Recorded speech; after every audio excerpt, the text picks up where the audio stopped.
Hoje você vai descobrir o que Sara tinha de tão especial a ponto de receber uma paraxá no nome dela, a porção de Hayei Sarah. Eu sou Yair Alon e esse é o Zohar Diário.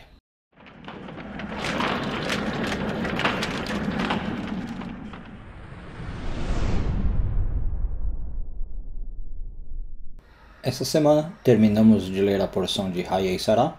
Vamos focar nos parágrafos 14, 15 e 16 do Zohar.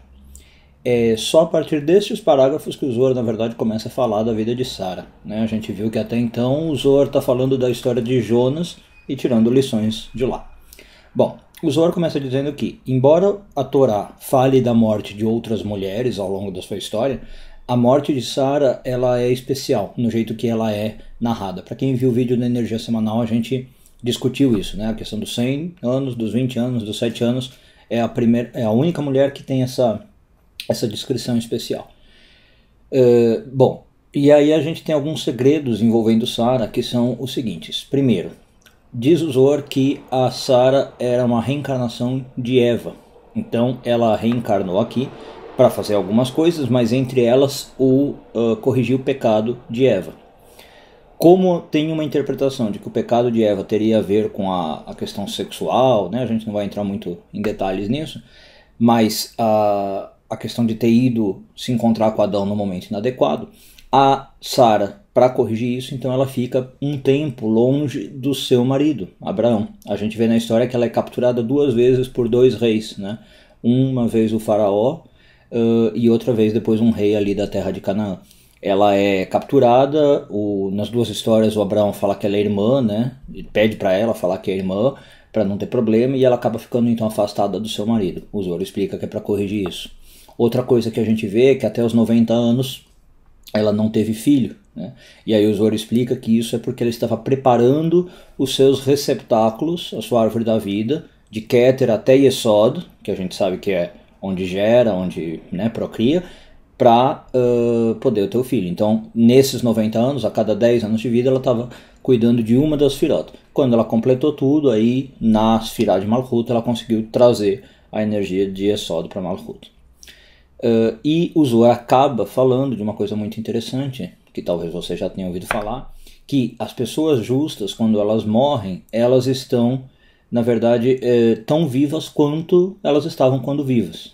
E é por isso que a porção dessa semana chama Hayei Sarah, que é vida de Sara, mas fala da morte dela. A gente já falou desse paradoxo.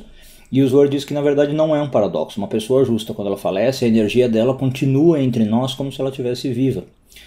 O Talmud, inclusive, tem uma frase que diz que os justos são mais vivos durante a morte do que durante a vida, Porque aí, quando eles estão mortos, a alma deles ganha uma libertação que eles não tinham em vida. E a alma deles pode atuar com muito mais força, sendo que no mundo físico o corpo é uma limitação da alma, Por mais justo que eu seja, o meu corpo limita.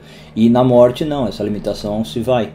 Então é muito interessante, o Zohar nessa passagem tem vários segredos sobre morte, sobre reencarnação, bastante interessante, mas saber disso, E aí também por isso que, só pra gente encerrar, Abraão faz tanta questão de escolher um local adequado para enterrar a Sara. A gente aprende também o quanto isso é importante, Por quê? Para o corpo poder apodrecer como ele precisa, para o corpo poder passar pelo processo de decomposição e a alma realmente sair. E a gente sabe que Abraão compra um território na caverna de Marpelá, inclusive por um preço exorbitante, a Bíblia deixa claro isso, Querem oferecer um desconto, ele não aceita, ele faz questão de pagar o preço mais alto, e depois todos os patriarcas e matriarcas vão ser enterrados ali, com exceção de Raquel, que ela fica enterrada na estrada, no caminho. Mas fora isso, todos os patriarcas são enterrados ali. A importância da gente ter um local já muito bem marcado, muito bem definido, onde a gente quer ser enterrado, e se esse lugar puder ser um lugar com que a gente tem alguma conexão espiritual, amorosa, afetiva, mais interessante ainda, Porque se a gente for minimamente justo, a nossa energia continua atuando no mundo, e aí o lugar onde a gente foi enterrado favorece essa atuação. Um bom dia a todos, Shabbat Shalom.